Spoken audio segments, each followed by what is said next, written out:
Voilà, bonjour. Alors, c'est Pape Moussa Niang, psychologue conseiller au niveau du CAOSP de Kolda. Alors, aujourd'hui, je voudrais un peu parler des conséquences de l'excision au niveau des filles, mais au niveau des enfants aussi de manière générale. Alors, vous savez que l'excision est une pratique qui continue d'exister aujourd'hui dans beaucoup de cultures, notamment dans les régions du Sud. Et cette pratique continue vraiment d'avoir des conséquences néfastes sur les enfants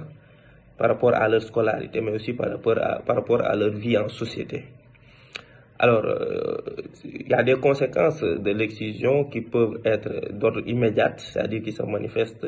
dès l'enfance, mais aussi il y a des conséquences qui peuvent aussi se manifester plus tard, dans le long terme, dans la vie scolaire, mais aussi dans la vie sociale, mais aussi jusqu'au mariage, donc au niveau c'est-à-dire que c'est au niveau de la trajectoire de l'enfant, de sa trajectoire de vie évidemment. Maintenant, ces conséquences aussi peuvent, au-delà des conséquences physiques, sur le plan médical,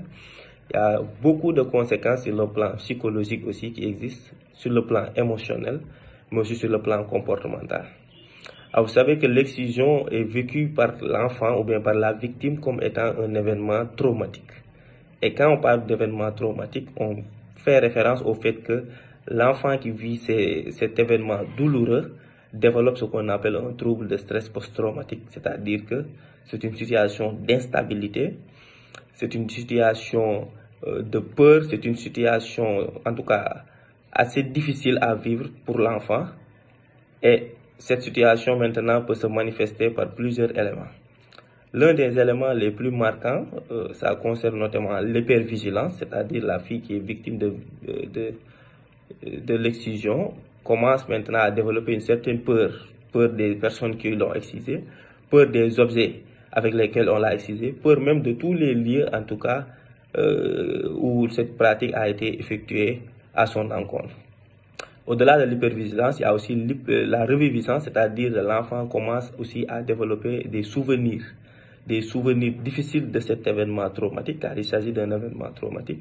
à travers des cauchemars ou bien à travers des flashbacks qui reviennent et qui ont tendance maintenant à développer une situation d'instabilité au niveau de l'enfant.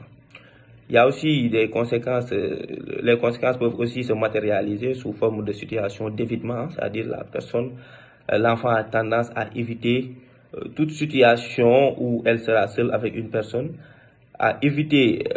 toutes les personnes de manière générale de la société, et elle aura même tendance à développer un manque de confiance en soi et aussi même un sentiment de honte qui va l'animer de telle sorte qu'elle va se sentir stigmatisée car étant une personne qui a été dépouillée de quelque chose de sacré. Et cela peut aussi après développer maintenant un certain nombre de conséquences sur le plan psychologique à son encontre. Alors de manière générale donc, les conséquences de l'excision, elles peuvent être immédiates mais elles peuvent être à long terme. Mais surtout les conséquences de l'excision